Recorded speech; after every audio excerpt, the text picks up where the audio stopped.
Hi there. The Budapest counter gambit almost always sees black recover the gambited pawn. However, there's one interesting variation in which white manages to hold on to the pawn. After d4 and knight f6, white plays c4 and the Budapest with e5 giving up the e-pawn. White takes, d takes e5, and the black knight under fire will almost invariably jump to g4, and black wants the pawn back.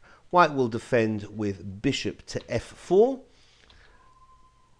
and black could play knight c6 immediately, or bishop b4 can interchange these moves. After bishop b4, we're likely to see knight d2 or knight c3. So here we're looking at the knight c3 move and now knight c6.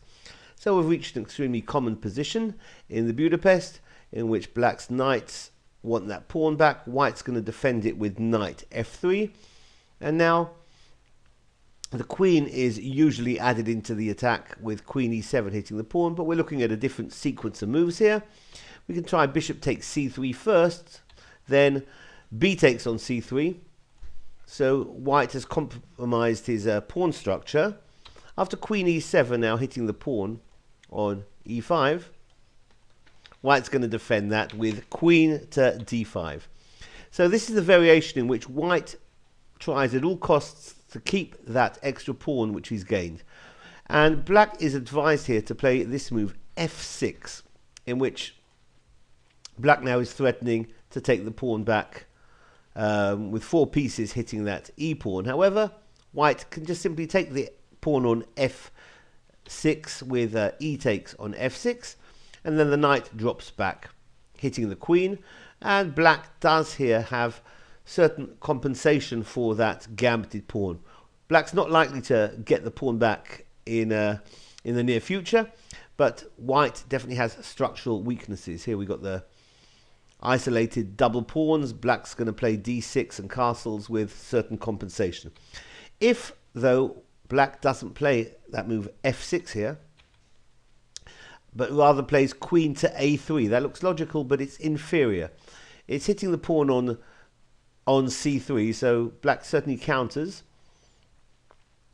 White's doing okay here with rook to c1 to defend it, happily giving up the a-pawn. If black is foolish enough to capture, queen takes on a2, then white's really in the driving seat after h3 with a dominating position.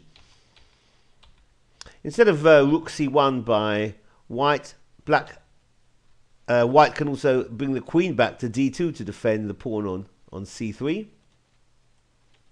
And then black might consider queen back to c5. Not a good maneuver by black, retreating the queen to hit the pawn again.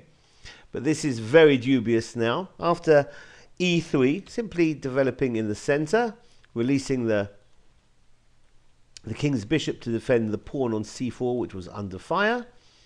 But then if now knight takes on e5, knight g takes on e5, black thinks he's recovered the pawn, then he's going to lose out again, because after trading knights, knight takes e5, knight takes e5, queen d4, threatening to swap queens and threatening the knight now on e5.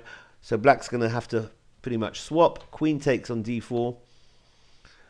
White straightens up his double pawns with c takes on d4, hitting the knight. The knight's going to have to move back to c6, and bishop takes on c7. Means that white again is a whole pawn up. If black tries knight to b4, threatening knight c2 check rook, then white will simply play either rook to b1 or king to d2 with a very healthy advantage for white. So this has been a trap in the Budapest counter gambit. It's called White Holds the Pawn. Thanks for watching. Bye-bye.